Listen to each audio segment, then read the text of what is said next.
يا سيدي يا محمد إنه لا حول ولا قوة.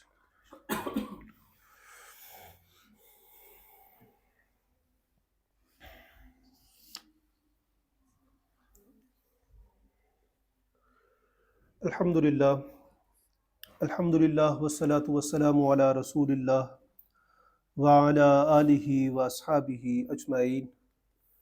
اما بعد، قال اللہ تبارک وتعالی فی القرآن المجید: اعوذ باللہ من الشیطان الرجیم، بسم اللہ الرحمن الرحیم.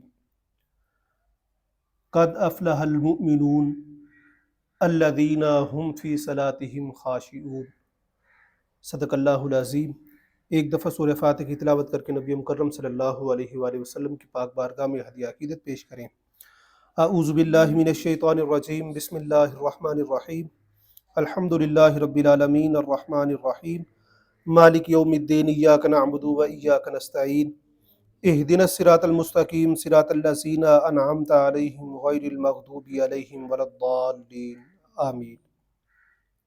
الصلاۃ والسلام علیک یا سیدی یا رسول اللہ، الصلاۃ والسلام علیک یا سیدی یا نبی اللہ، الصلاۃ والسلام علیک یا سیدی یا محبوب اللہ، وعلی آلک و اصحابک یا سیدی یا شفیع المذنبین.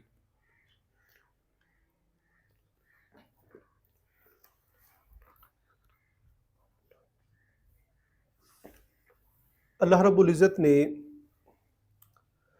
قرآن کریم کی اس آیہ مقدسہ میں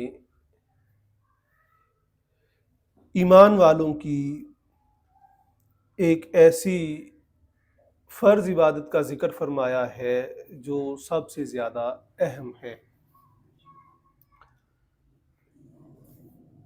قبل اس کے کہ ہم اس کی طرف بڑھیں، یہ بات سمجھنے کی ضرورت ہے کہ عبادت کہتے کسے ہیں. عبادت خالق حقیقی کی ہے اور عبادت کہتے کسے ہیں. عبادت نام ہے نہایت عاجزی اختیار کرنے کا، انکساری کا، نہایت اللہ رب العزت کی بارگاہ میں اپنے آپ کو حقیر ثابت کرنے کا کہ تو خالق حقیقی ہے اور میں تیری ذات کے سامنے عاجز ہوں.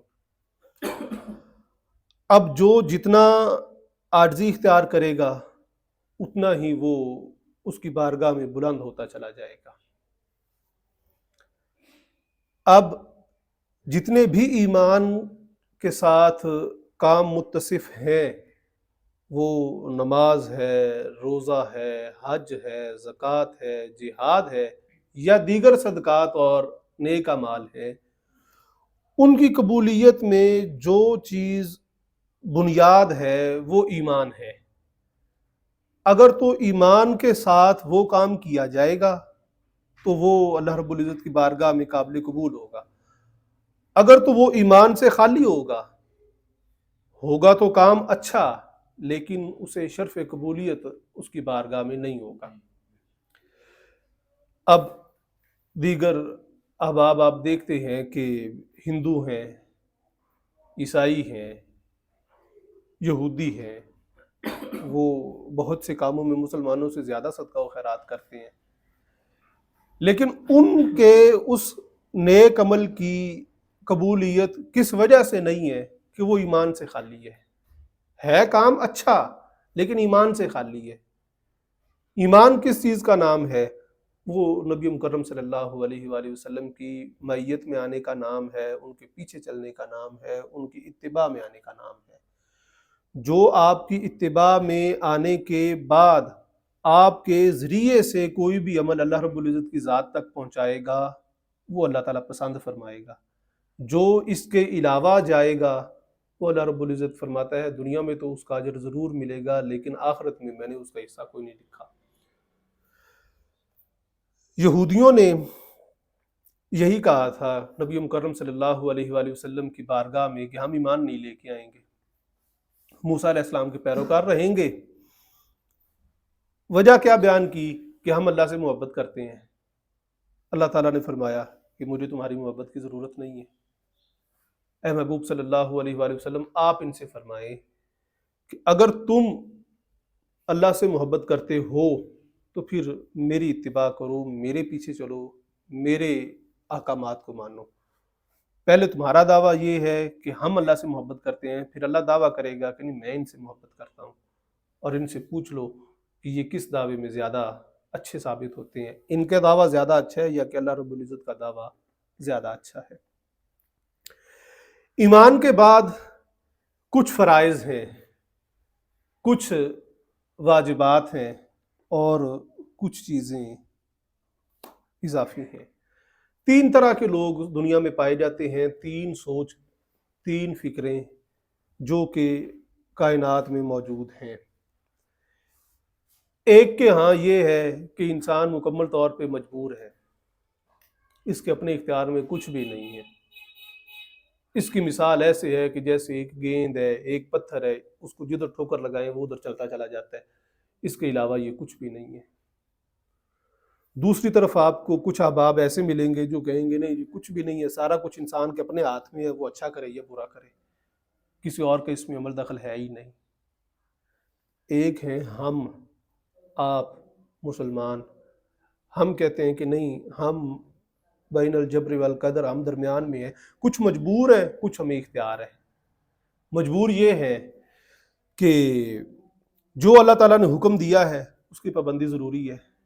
اختیار یہ ہے کہ ہم سوئیں، جاگیں، بیٹھیں، دائیں بائیں، جدھر مرضی جائیں، کوئی پابندی نہیں ہے۔ مجبور یہ ہے کہ نماز جو حکم دیا گیا ہے، جیسے دیا گیا ہے ویسے ہی پڑھنی ہے، اس کے علاوہ ہم ادھر ادھر نہیں ہونا۔ اس آیہ مقدسہ میں اللہ رب العزت نے ایمان والوں کی سب سے اہم عبادت جو نماز ہے اس کا ذکر کیا ہے۔ رومی نے اس کی حقیقت بیان کی ہے کہ نماز تو تم پڑھتے ہو، لیکن حقیقت میں نماز ہے کیا؟ مختصر سی بات ہم ادھر سے پڑھ کے اس کے ساتھ پڑھیں گے اور مکمل کر دیں گے۔ اللہ رب العزت نے فرمایا بسم اللہ الرحمن الرحیم، قد افلح المؤمنون، بے شک ایمان والے کامیاب ہو گئے، بامراد ہو گئے، فلاح پا گئے اور وہ اپنے انجام کو پہنچ گئے۔ کون سے ایمان والے؟ الذین ہم فی صلاتہم خاشعون، وہ ایمان والے جو اپنی نمازوں میں خشوع و خضوع کرتے ہیں، عاجزی اختیار کرتے ہیں، انکساری اختیار کرتے ہیں اور نہایت عاجزی کا اظہار کرتے ہیں۔ اب نماز ہر بندہ ہی پڑھ رہا ہے، لیکن عاجزی والی نماز اور انکساری والی نماز، نماز کے اندر انسان عاجز بھی ہے، انکساری بھی ہے، دنیا سے بے رغبتی بھی ہے، مال و دولت کی حرص کا کم ہونا بھی ہے، دکان ہے بند کر کے جا رہا ہے، دنیا سے بے رغبتی ہے کہ دوستوں کی محفل سے اٹھا ہے اور نماز کے لیے اس کی بارگاہ میں حاضر ہو رہا ہے۔ عاجزی یہ ہے کہ اپنا سر جو ہے وہ زمین پہ رکھے بیٹھا ہے، اور انکساری بھی ہے۔ نبی مکرم صلی اللہ علیہ وآلہ وسلم کی بارگاہ میں جبریل امین حاضر ہوئے، حدیث جبریل ہے، آپ نے آ کے عرض کی یا رسول اللہ صلی اللہ علیہ وآلہ وسلم مل احسان، آپ نے فرمایا ان تعبد اللہ کانہ تراہ، تو اللہ کی عبادت ایسے کر کہ تو اسے دیکھ رہا ہے۔ اگر تیرے اوپر یہ کیفیت نہیں ہے تو کم از کم اتنا تو ضرور رکھنا کہ وہ تجھے ضرور دیکھ رہا ہے۔ نماز شوق کی ہے، مجبوری کی نہیں ہے۔ اس میں غایت یہ ہے کہ انسان اس عاجزی کے ساتھ کھڑا ہو کہ خالق حقیقی مجھے دیکھ رہا ہے۔ جب اس عاجزی کے ساتھ کھڑا ہوگا اس کے دل کا دھیان بھی ادھر چلا جائے گا۔ اگر کسی کو یہ حالت نصیب نہیں ہے اور وہ صرف اور صرف ایک پریکٹس ہی کر رہا ہے، پھر بھی شکر کرنا چاہیے کہ مالک حقیقی نے اسے حکم تو دیا ہے، اتنی توفیق تو دی ہے کہ وہ اس کی بارگاہ میں کھڑا ہو رہا ہے۔ آہستہ آہستہ اس درجے پہ بھی پہنچ جائے گا کہ اس کو وہ حضوری نصیب ہو جائے گی کہ پہلے اللہ دیکھ رہا ہے، بعد میں اب میں بھی اللہ رب العزت کو دیکھ رہا ہوں۔ اقبال فرماتے ہیں کہ اگر تو شوق ذوق کے ساتھ نماز نہیں پڑھ رہا، وہ تیرا قیام کرنا، تیرا سجدہ کرنا، یہ سارے کے سارے رائے گاں ہیں، کارآمد نہیں ہے۔ آگے فرمایا بسم اللہ الرحمن الرحیم والذین هم عن اللغو معرضون، اور وہ ایمان والے بےہودہ چیزوں سے منہ پھیر لیتے ہیں۔ جہاں پہ بےہودہ باتیں ہو رہی ہیں، بےہودہ محفل ہو رہی ہے، بےہودہ کام ہو رہا ہے وہ وہاں سے منہ پھیر کے چلے جاتے ہیں۔ نماز جو ہے وہ آنکھوں میں حیا پیدا کرتی ہے، کانوں میں صفا پیدا کرتی ہے، دل کے اندر صفائی لے کے آتی ہے، طبیعت جو ہے وہ پاکیزگی والی ہو جاتی ہے۔ جب یہ ساری چیزیں جڑتی ہیں تو پھر انسان لغو چیزوں سے منہ پھیرنے والا ہو جاتا ہے، اسے پھر یہ چیزیں اچھی نہیں لگتی۔ وہ جہاں دیکھتا ہے وہ انہیں کچھ نہیں کہتا، لیکن خود وہاں سے ضرور کنارہ کشی اختیار کر لیتا ہے۔ رومی فرماتے ہیں کہ نماز کا آغاز ہے تکبیر تحریمہ کے ساتھ، کہ تو نے اللہ رب العزت کی بارگاہ میں تکبیر تحریمہ کہی، اللہ اکبر۔ آپ فرماتے ہیں کہ تیرا اس کی بارگاہ کے سامنے یہ تکبیر تحریمہ کہنا یہ اس لیے ہے کہ تو اس کی بارگاہ میں قربان ہو جائے۔ جب بکرے کے اوپر تکبیر پڑی جاتی ہے نا تو وہ ایک جان سے دوسرے جان میں چلا جاتا ہے۔ پہلے وہ چارہ کھا رہے ہیں، موج مستی اڑا رہے ہیں، جب اس پہ تکبیر پڑھ دی گئی اب اس کا وجود ختم ہو گیا ہے، اس کی روح پرواز کر گئی ہے اور وہ ایک دوسرے جہان کے اندر داخل ہو گیا ہے۔ رومی فرماتے ہیں پس تیرے لیے بھی یہ تکبیر تحریمہ جیسے ہی تو اللہ اکبر کہے نماز میں آئے تیرا جہان بدل جانا چاہیے، دنیا سے تو کٹ جانا چاہیے۔ ہر وہ چیز جو تیرے لیے حلال تھی، کھانا پینا چلنا پھرنا سونا باتیں کرنا، وہ سب تیرے لیے حرام ہو گئی، تیرا پورا جہان بدل گیا۔ اب ہر وہ کام جو تیرے لیے کرنا جائز تھا لیکن وہ تیرے لیے ناجائز ہو گیا۔ آپ فرماتے ہیں یہ تو بظاہر پڑھ تو رہا ہے اور ظاہری چیزوں سے تو کنارہ کشی بھی کر رہا ہے، لیکن کبھی اس کو تو نے اپنے نفس کے اوپر اپنی خواہشات کے اوپر بھی پھیرا ہے کہ ان کو بھی ختم کر دیا جائے، ان کو بھی وہ جو ہر لمحہ بڑھتی جا رہی ہیں، ایک چیز کی خواہش پھر دوسری کی پھر تیسری کی پھر چوتھی کی، اور یہ روز بروز بڑھی جا رہی ہیں، کبھی ان کے اوپر بھی یہ اللہ اکبر والی تکبیر پڑھی ہے؟ آپ فرماتے ہیں کہ میں تجھے مثال دے کے سمجھاتا ہوں کہ حضرت ابراہیم علیہ السلام نے حضرت اسماعیل علیہ السلام کی گردن پر چھری چلائی۔ تو ایسے سمجھ کہ جو حضرت ابراہیم علیہ السلام ہے وہ روح ہے اور حضرت اسماعیل علیہ السلام تیرا جسم ہے، تو بھی روح کے ساتھ اپنے جسم کے اوپر چھری چلا دے۔ اللہ اکبر کہہ کے نماز میں جیسے تو داخل ہوتا ہے نا، ویسے ہی اپنی جسمانی ضروریات جو تیری خواہشات ہیں ان کے اوپر بھی تو چھری چلا کے روح کو زیادہ پریفر کر کے جو میرے دل کو چیزیں سکون دیتی ہیں میں نے ان کی طرف متوجہ ہونا چاہیے کہ جو میرے جسم کو دے رہی ہیں۔ جسم کو سکون کیا دے رہا ہے؟ سردی ہے، ٹھنڈے پانی سے وضو نہیں کرنا، جسم کو سکون چاہیے۔ نیند آئی ہے، سو جانا بہتر ہے، یہ جسم کے لیے آرام ہے۔ کھانا ہے، اچھا کھانا ہے، مزید اچھا کھانا ہے، بڑے سے بڑے ہوٹل میں کھانا ہے، دیگر ضروریات زندگی ہیں۔ روح کا سکون کیا ہے؟ تجھے مسجد کی طرف جانا ہے، وہاں پہ زیادہ سے زیادہ وقت گزارنا ہے، جو تجھے وقت میسر آ جائے، اگر تو کچھ نہیں کر سکتا کم از کم مسجد میں بیٹھا رہے تو اس کی بارگاہ میں حاضر تو رہے گا، دنیاوی علائشوں سے دنیا داروں کی گفتگو سے پاک تو رہے گا۔ ہمارا المیہ یہ ہو گیا ہے کہ نماز جمعہ ہے، 14 رکھتے ہیں، امام صاحب 2 فرض پڑھانے کے بعد جیسے ہی سلام پھیرتے ہیں تقریباً 75% عوام کھڑی ہو کے چلی جاتی ہے۔ ابھی فرض تو 2 ہی ہیں بس، باقی عبادت ذوق کا نام ہے، پریکٹس کا نام نہیں ہے۔ پریکٹس مطلب بس وہ جیسے کہا جاتا ہے نا کہ جاب کر رہے ہیں جی، جتنا مجھے آفس والوں نے کام دیا میں نے اتنا ہی کرنا ہے، اس سے ذرا برابر بھی آگے نہیں کرنا، بس یہ کیا ہے؟ یہ پروفیشنلزم ہے سر۔ پروفیشنل بندہ جو ہے وہ جتنا کام کہا جائے اتنا ہی کرتا ہے، وہ ہمیں زیادہ پے کر رہے ہیں ہم نے اتنا ہی کرنا ہے۔ خالق حقیقی کے ساتھ ہمارا تعلق اس چیز کا نہیں ہے، شوق ذوق کا ہے۔ نبی مکرم صلی اللہ علیہ وآلہ وسلم کی پاک ذات ساری رات عبادت کرتے تھے، کیا آپ کو ضرورت تھی یا آپ کی ذات میں کچھ کمیاں تھیں جو آپ نے دور کرنی تھی؟ رومی فرماتے ہیں تن چو اسماعیل و جاں ہم چو خلیل جسم تیرا جو ہے وہ حضرت اسماعیل علیہ السلام کی مانند ہے، اور تیری جو روح ہے وہ حضرت خلیل اللہ حضرت ابراہیم علیہ السلام کی مانند ہے۔ بس جیسے انہوں نے اسماعیل علیہ السلام پہ چھری چلائی تھی اور وہ ان کی اولاد تھے اور بڑھاپے کی اولاد تھے اور اکلوتے تھے، تو بھی اپنی خواہشات کے اوپر چھری چلا دے۔ وہ چیزیں جو تجھے بڑی پسند ہیں ان کو اس کی بارگاہ میں قربان کر دے۔ ہم فرماتے ہیں کہ جب تو یہ قربانی دے کے اس کی بارگاہ میں کھڑا ہو جائے گا، پھر نماز میں کھڑے ہو کے وہ جو تو کہتا ہے نا کہ میرے ذہن میں کھاتے چلنے شروع ہو جاتے ہیں، مجھے کام یاد آ جاتے ہیں، یہ نہیں آئیں گے، کیونکہ تو خواہشات کو قربان کر کے اس کی بارگاہ میں آیا ہے۔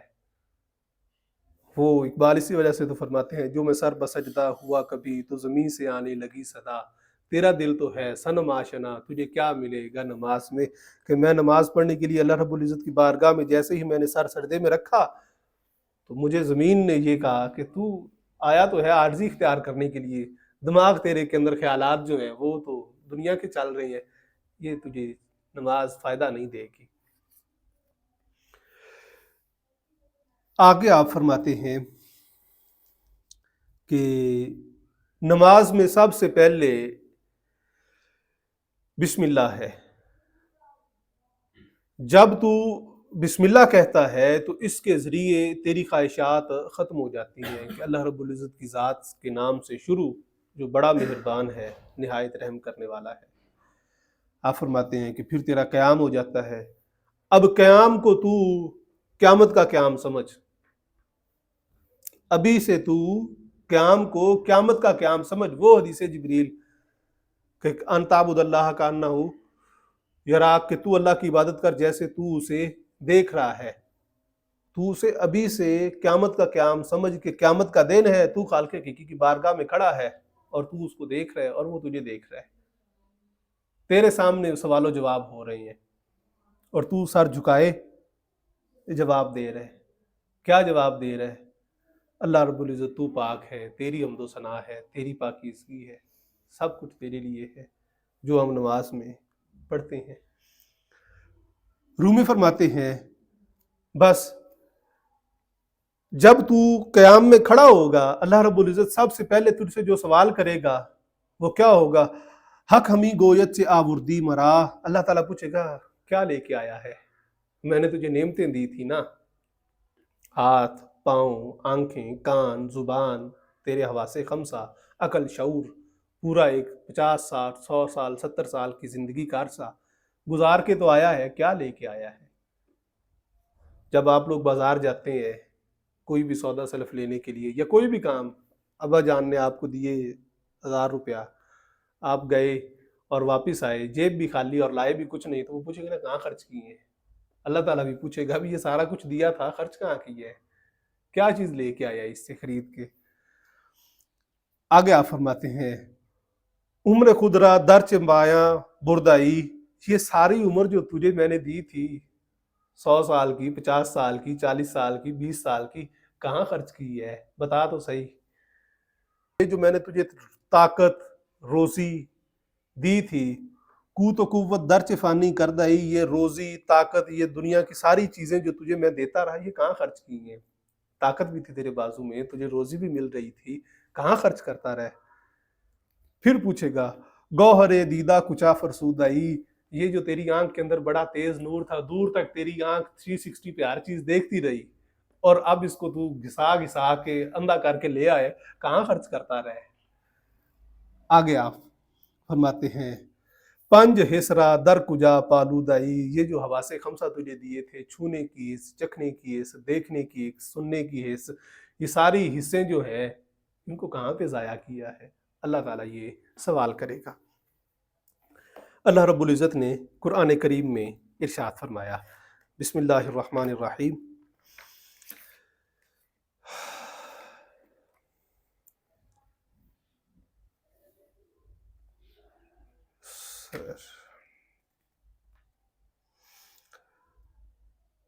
قل هو الذی انشأکم، فرما دیجئے کہ وہی تو ہے جس نے تمہیں پیدا کیا، وجعل لکم السمع، اور تمہارے لیے کان بنائے، والابصار، اور آنکھیں بنائیں، والافئدہ، اور دل بنایا۔ قلیلا ما تشکرون، بہت کم لوگ ہیں جو شکر ادا کرتے ہیں ان چیزوں کا، ان چیزوں کے بدلے کوئی چیز خریدتے ہیں۔ ضائع کرنے والے زیادہ ہیں، ان کے بدلے شکر ادا کرنے والے کم ہیں۔ رومی فرماتے ہیں قیامت والے دن وہ تجھ سے پوچھے گا بھی پھر کہاں کہاں خرچ کرتا رہے۔ آپ فرماتے ہیں یہ تیرا قیام ہے، تو اس کے سامنے کھڑا ہے، وہ تجھ سے سوال کر رہا ہے، تیرے پاس جواب کوئی نہیں، جواب کوئی نہیں، پھر تو کیا کرے گا؟ آپ فرماتے ہیں کہ پھر جب تیرے پاس جواب نہیں بن پائے گا تو رکوع میں جھک جائے گا، کہے گا باری تعالیٰ تو پاک ہے، مہربانی کر، میرے پاس تیری سوالوں کا جواب نہیں ہے۔ اس کی حمد و ثنا بیان کرے گا۔ جب بات نہیں بنے گی تو سجدے میں چلا جائے گا۔ رومی فرماتے ہیں بس تیری نماز جو ہے یہ اس طرح سے ہونی چاہیے کہ ابھی سے تو اس عمل میں آ کہ اللہ اکبر کہہ کے خواہشات کو ذبح کر اور اس کی بارگاہ میں ایسے کھڑا ہو کہ جیسے آج ہی تیرے اوپر سوال و جواب وہ سارے کیے جا رہے ہیں، اور تجھ سے پوچھا جا رہا ہے کہ وہ تیرے اعضاء، وہ تیری نعمتیں، وہ کہاں کہاں تو نے خرچ کی، اور تو نے اس کا جواب اس کی بارگاہ میں پیش کرنا ہے۔ اور وہ جو نماز کے اندر تو پڑھ رہا ہے وہ اس کی بارگاہ میں اس کی حمد و ثنا تو جواب دے رہا ہے کہ باری تعالیٰ میں تیری حمد و ثنا ہی کرتا رہوں، میں نے اور کوئی کام نہیں کیا۔ رومی فرماتے ہیں چشم و گوش و ہوش گوہر ہائے عرش، آنکھیں، کان، حواس، یہ عرش معلیٰ کے گوہر ہیں، موتی ہیں جو اللہ تعالیٰ نے تمہیں دنیا میں دیے ہیں، ان کے متبادل کوئی چیز نہیں ہے۔ بھی عقل نہیں آ جائے گی، نہیں آئے گی، آنکھیں نہیں ڈال جائیں گی، کوئی آرٹیفیشل نہیں ڈلیں گی، کان سننے والے یہ نئے نہیں آئیں گے، یہ اللہ تعالیٰ کے عرش کے موتی ہیں جو اس نے تمہیں تحفے میں دیے ہیں۔ وہ پوچھے گا نا اتنے قیمتی چیزیں کہاں پہ صرف کر کے آیا ہے۔ دست و پا داد مت چوں بیل و کلند، اور جو تجھے ہاتھ اور پاؤں دیے تھے یہ کلہاڑے اور پھوڑے سے زیادہ مضبوط ہیں، ان کے اندر اللہ تعالیٰ نے طاقت، ایسی طاقت رکھی ہے جو کلہاڑی میں نہیں ہے، جو پھوڑے میں نہیں ہے، سب سے زیادہ طاقت ان کے اندر ہی رکھی گئی ہے۔ رومی فرماتے ہیں بس تو اس کی بارگاہ میں شرمسار اور شرمسار ہوتا چلا جائے گا، تو تیرے لیے ضروری ابھی اس دنیا میں ہے کہ کل کی شرمساری سے بہتر ہے کہ تو آج ہی اس کی بارگاہ میں اپنے آپ کو پیش کر دے، چھے جائے کہ کل قیامت کے دن کا انتظار کرے، اس دن تیرے لیے یہ ضلالت ہو، تیرے لیے یہ شرمساری ہو، تو آج اس کی بارگاہ میں حاضر ہو جا اور اس کی بارگاہ میں اس کے سوالات کے جواب دینے شروع کر دے، وہ تیرے اوپر مہربانی کر دے گا۔ اللہ رب العزت کی بارگاہ میں دعا ہے کہ وہ ہمیں اپنا ذوق شوق نصیب فرمائے، ہمارے دلوں کا رخ اپنی پاک ذات کی طرف کر کے ہمیں گناہوں سے توبہ کرنے کی توفیق عطا فرمائے۔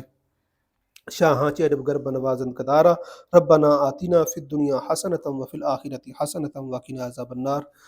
تمام احباب ایک دفعہ سورہ فاتح شریف، 3 دفعہ سورہ اخلاص تلاوت کر کے سال ثواب کریں۔ بسم اللہ من الشیطان الرجیم، بسم اللہ الرحمن الرحیم، الحمدللہ رب العالمین الرحمن الرحیم مالک یوم الدین، ایاک نعبد و ایاک نستعین، اہدنا الصراط المستقیم صراط الذین انعمت علیہم غیر المغضوب علیہم ولا الضالین آمین۔ بسم اللہ الرحمن الرحیم، قل هو اللہ احد اللہ الصمد لم یلد ولم یولد ولم یکن له کفوا احد۔ بسم اللہ الرحمن الرحیم، قل هو اللہ احد اللہ الصمد لم یلد ولم یولد ولم یکن له کفوا احد۔ بسم اللہ الرحمن الرحیم، قل هو اللہ احد اللہ الصمد لم یلد ولم یولد ولم یکن له کفوا احد۔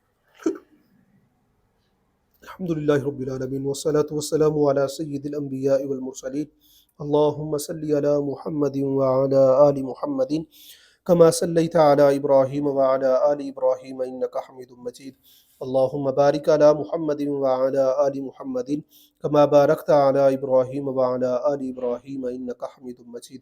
باری تعالیٰ اس کلام کا ثواب نبی مکرم صلی اللہ علیہ وآلہ وسلم کی پاک بارگاہ میں پیش کرتے ہیں، قبول و مقبول فرما۔ نبی مکرم صلی اللہ علیہ وآلہ وسلم کے وسیلہ جلیلہ سے امہات المومنین، ازواج مطہرات، صحابہ کرام، اہل بیت عظام، شہدائے بدر و حنین، کربلا، تمام شہدائے عظام کے ارواح کو پیش کرتے ہیں، قبول و مقبول فرما۔ باری تعالیٰ اس کا ثواب نبی مکرم صلی اللہ علیہ وآلہ وسلم کے وسیلہ جلیلہ سے جملہ بزرگان دین اور حاضرین میں جو احباب موجود ہیں، ان کے عزیز و اقارب، رشتہ دار، دوست، بھائی، ماں باپ، جو اس جہان فانی سے کوچ کر گئے ہیں، تمام کی ارواح کو پیش کرتے ہیں، قبول و مقبول فرما۔ تمام کے صغیرہ کبیرہ گناہوں سے درگزر فرما۔ باری تعالیٰ اخلاص پھر عمل عطا فرما۔ اخلاص فی العمل عطا فرما، ذوق عبادت عطا فرما، باری تعالیٰ ذوق شوق عطا فرما۔ باری تعالیٰ تو بہت مہربان ہے، رحم فرمانے والا ہے، تمام پریشانیوں کو، وہ ظاہری ہیں، وہ باطنی ہیں، وہ جسمانی ہیں، روحانی ہیں، تمام پریشانیوں کو ہم سے دور فرما دے، ہمارے دلوں کو دنیاوی علائشوں سے پاک کر دے۔ ہمارا دل حسد، کینہ، بغض، لالچ، ریاکاری کے اندر اٹا ہوا ہے، باری تعالیٰ اس کو صاف کر دے۔ تو بہت مہربان ہے، رحم فرمانے والا ہے، ذوق عبادت عطا فرما، شوق عبادت عطا فرما۔ باری تعالیٰ تو بہت مہربان ہے، رحم فرمانے والا ہے، ہم محتاج ہیں، تو غنی ہے، تو اپنی شیان شان ہمیں عطا فرما۔ بیماروں کو شفائے کاملہ عطا فرما، بیماروں کو شفائے کاملہ عطا فرما، برکت والا رزق عطا فرما، برکت والے روزگار کے مواقع عطا فرما۔ تمام احباب جو جس محنت سے، لگن سے اپنی پڑھائی میں یا دیگر مقاصد کے لیے جو کام کر رہے ہیں، ان کے جائز نیک مقاصد کو پورا فرما۔ باری تعالیٰ تو بہت مہربان ہے، رحم فرمانے والا ہے، ہم عاجز ہیں، تو اپنی شیان شان ہمارے اوپر مہربانی فرما۔ ربنا آتنا فی الدنیا حسنۃ وفی الآخرۃ حسنۃ وقنا عذاب النار۔ ربنا ظلمنا انفسنا وان لم تغفر لنا وترحمنا لنكونن من الخاسرین۔ یا رسول اللہ انظر حالنا، یا حبیب اللہ اسمع قالنا، اننا فی بحر ہم مغرقون، خذ ایدینا سہل لنا اشکالنا۔ شوق ذوق دیویں ربا اپنا توت غیر دا وہم چکا بیلی، جام دے توحید دے مٹ وچوں منگائے انعام صدا بیلی۔ رکھی مستا لست کول اتے دیتا کول جو کالو بلا بیلی، مکر نفس شیطان دے ہین وڈے لوی امن امان بچا بیلی۔ نزا وقت اخیر تے بھیر کریں کلمہ پاک زبان تے آ بیلی، ساتھ ہادی دی نیک نہ مول لیندی، ہکے نظر کیتا بیڑا پار بیلی، شالا شیر محمد وقت نزا ملے یار سنے دے دیدار بیلی۔ وصلی اللہ تعالی علی خیر خلقہ محمد وعلی آلہ واصحابہ اجمعین، رحمتک یا ارحم۔